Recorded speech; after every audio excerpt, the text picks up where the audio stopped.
I never imagined that the happiest day of my life would also become the most traumatic. My name is Lucas. I'm 28 years old, and today I'm going to tell you about my marriage. Or rather, about how it was almost destroyed by my ex-girlfriend. It all started 3 years ago when I met Marina. She was everything I'd ever dreamed of. Smart, funny, and caring. We met at a photography class, and from the first day I felt she was special. Marina had this infectious energy, you know? When she walked into a room, it felt like the lights got brighter. We dated for 2 intense years. We traveled together, met each other's families, made plans.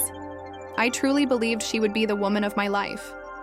Until I discovered that Marina had been cheating on me for 6 months with a coworker of hers. The discovery was devastating. I found messages on her phone while she was in the shower, intimate messages, date plans. It was like being punched in the gut. The breakup was horrible. Marina cried, begged, for forgiveness, said it was a mistake, that she truly loved me. But how could she trust me again? How could she pretend nothing happened? We ended up in a nasty argument with yelling and accusations. She said things that hurt me deeply, like saying I was too controlling, that she felt suffocated. I also said things I regret to this day.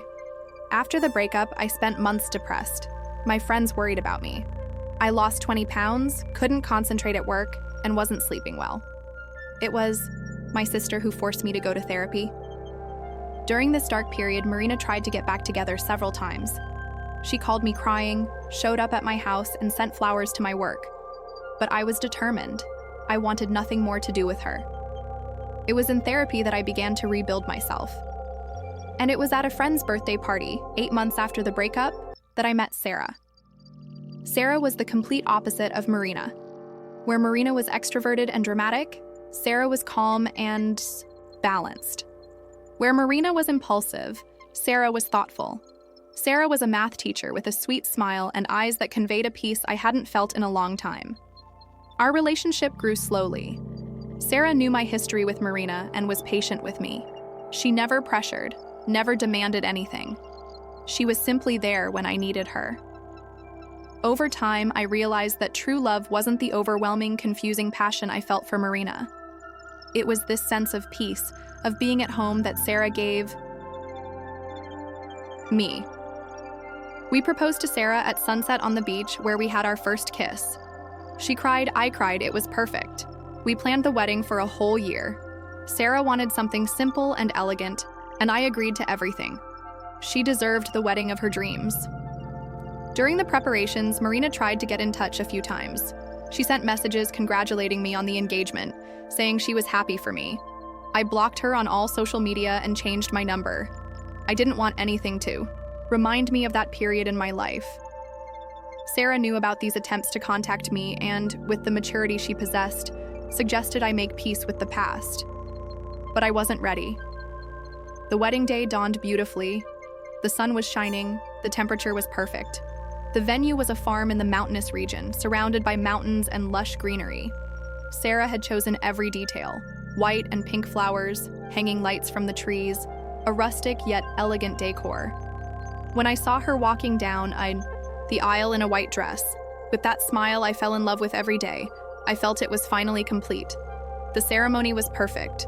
The pastor spoke about love, companionship, and forgiveness. Our family and friends smiled with emotion. My mother cried tears of joy in the front row. Sarah's father looked at me approvingly. Everything was exactly as we dreamed. That's when I heard a strange noise coming from the back of the chapel. A murmur, people turning around, a commotion. Sarah and I looked at each other in confusion. The pastor stopped speaking for a moment, and then I saw her. Marina was standing at the chapel entrance, but she wasn't dressed in white as I'd initially thought. She wore a low-cut, blood-red dress, completely inappropriate for a wedding. Her hair was disheveled, her makeup smeared. She looked like she'd been drinking. In her right hand, she held a craft paper folder. In her left, there was something I couldn't immediately identify.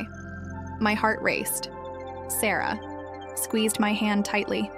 The silence in the chapel was deafening. Marina began walking down the aisle, her high heels echoing on the hardwood floor. Each step seemed to take an eternity. "Marina, you can't be here," I said, trying to keep my voice steady, but I could feel it shaking. She smiled, but it wasn't a pretty smile. It was the smile of someone who'd lost their minds. "Oh, Lucas, of course I can. I brought you a wedding present." She lifted the briefcase and the object in her other hand. Now I saw it was a bottle of champagne. Sarah was pale beside me, but she maintained her composure. "Please, Marina, don't make a scene. This isn't the time or place." "Isn't this the time or place?" Marina laughed loudly, a sound that sent chills down my spine. "When would be the time then, Sarah? When would be the place for you to know the truth?" My blood ran cold. What truth? Marina opened the folder and began pulling out sheets of paper. "I brought some interesting documents here.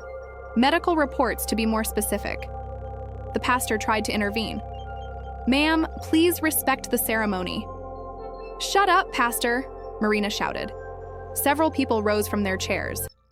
I saw my brother-in-law moving toward her, but Marina raised the champagne bottle threateningly. "Lucas," she continued, her voice calmer, more controlled, which was somehow scarier. "Do you remember the last time we had sex? 3 days before you discovered the messages on my phone?" I felt my face burn. Sarah released my hand. "Marina, stop it," I pleaded. "Did you use a condom that day, Lucas?" She waved the papers in the air. "Because I remember you didn't. And you know what I found out 2 weeks later? That I was pregnant." The world stopped. I heard Sarah gasp beside me.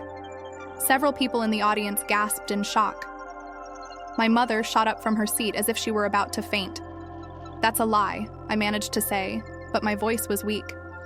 "Lie?" Marina laughed again. "Then explain this." She showed a piece of paper. "Blood test, positive for pregnancy, and this," she showed another piece of paper, "ultrasound, 6 weeks pregnant, and the date perfectly matches our last time together." Sarah was crying now, silent tears streaming down her face. I felt like I was in a nightmare. "Marina, if this is true, why didn't you ever tell me? Why are you doing this now?" "Because you blocked me, you changed your number, you wouldn't answer my emails," she screamed. "I tried to reach you for months, and when I found out about your engagement, I tried again. But you completely ignored me." "And the baby?" Sarah asked, her voice breaking. "Where's the baby?" Marina's face contorted with pain. "I lost it. At 3 months old. Stress," the doctor said. "And you know what hurt me most? I lost it alone. My son's father was planning to marry someone else and didn't even know he was going to be a father." The silence that followed was oppressive. I felt the weight of 100 eyes on me. Sarah was in shock. The pastor was at a loss for words, and our guests murmured among themselves. "But I brought one more thing," Marina continued, tears now in her eyes. "In case you think I'm lying." She pulled a different sheet of paper from the folder. "DNA test. I made sure to save the baby's genetic material when the miscarriage happened." She threw the paper on the floor in front of me. 97.8% match, Lucas. It was your son, and you'll never meet him because you were too busy building your perfect life to care about the woman you claimed to love for 2 years. Marina opened the champagne bottle. The pop echoed through the chapel like a gunshot. She took a long sip straight from the bottle. "So here's my wedding gift to you, the truth. May you be very happy knowing that you built this happiness on the grave of a child who never had a chance to exist." She tipped the bottle over and poured the champagne over the papers on the floor, then threw the empty bottle against the wall, where it shattered into 1,000 pieces. "Marina," I tried to say something, anything. "No," she cut me off. "Now you can go back to your perfect wedding with your perfect bride. Just don't forget that while you're here celebrating, there's a baby who will never see the light of day because his father is a coward." Marina ran out of the chapel. The silence that followed was deafening. Sarah was crying profusely now. Our family and friends were in shock. The pastor wasn't sure whether to continue the ceremony. I bent down and picked up the DNA test paper. My hands were shaking so badly I could barely read it. But there it was. 97.8% probability of paternity. Signed by a reputable lab, dated 3 months ago. Is it true? Sarah asked, her voice barely audible. I couldn't answer. My mind was racing. I remembered that last night with Marina, 3 days before I discovered the betrayal. We'd fought over a party she wanted to go to, and I didn't. We made up in bed. It was intense, passionate, and we didn't actually use a condom. Lucas, Sarah repeated, more firmly now. Is it true? I didn't know. I finally managed. Sarah, you have to believe me. If I had known... But now you know, she said, removing the veil from her head. Now you know you had a son, and he died while you were planning our wedding. Sarah, please. I need some time, she said, handing the bouquet to my sister. I need to process all of this. She walked quickly out of the chapel. I ran after her, but by the time I reached the parking lot, she was already getting into the car with her parents. I knocked on the window, begging her to listen to me, but her father pushed me away, and they drove away. I returned to the chapel and found it empty. Our guests had quietly departed.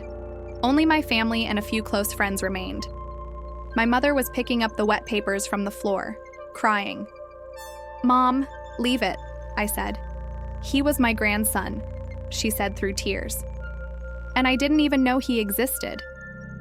That night, I was alone in the hotel room that was supposed to be our honeymoon suite.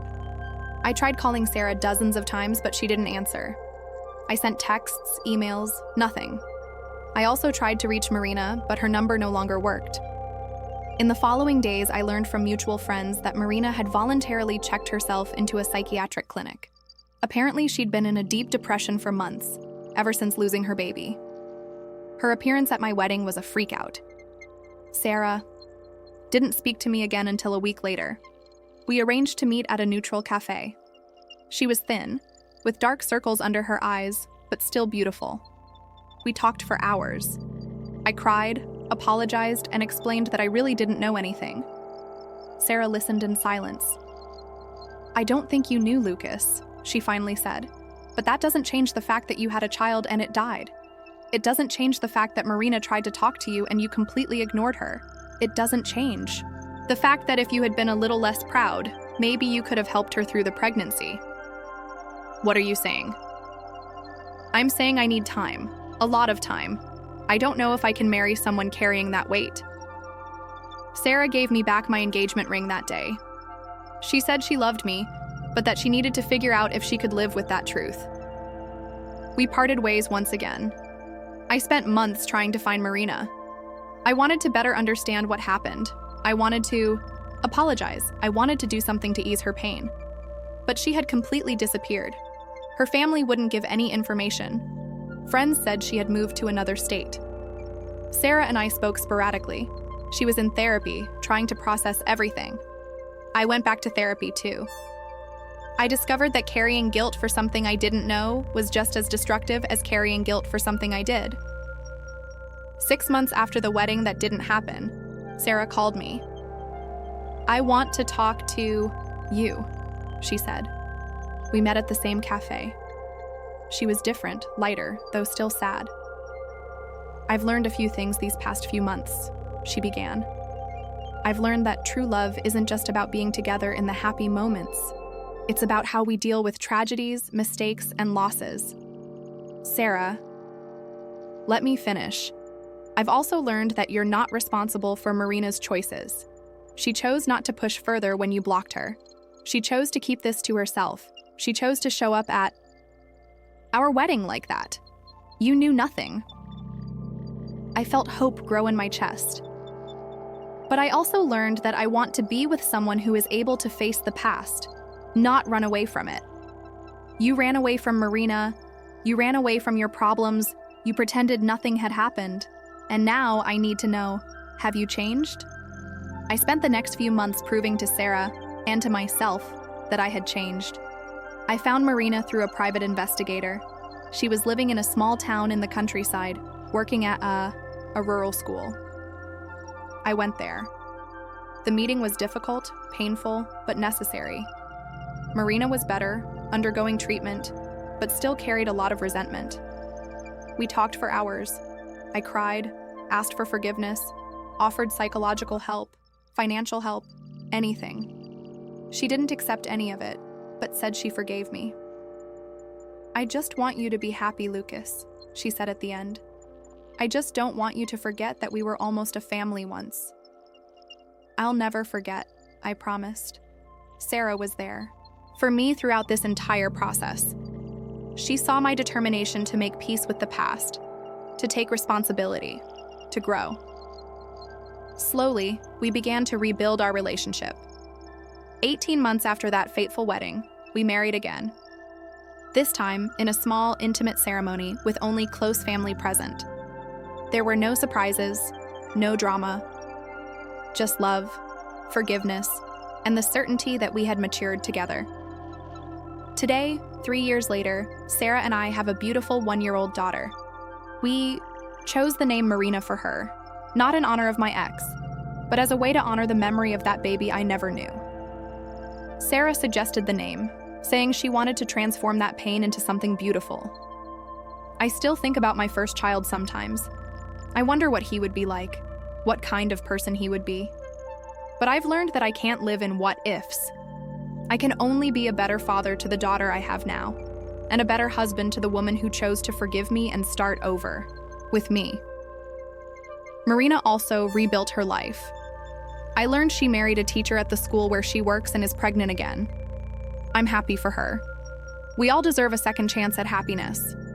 The lesson I learned from all this is that the past always exacts its toll.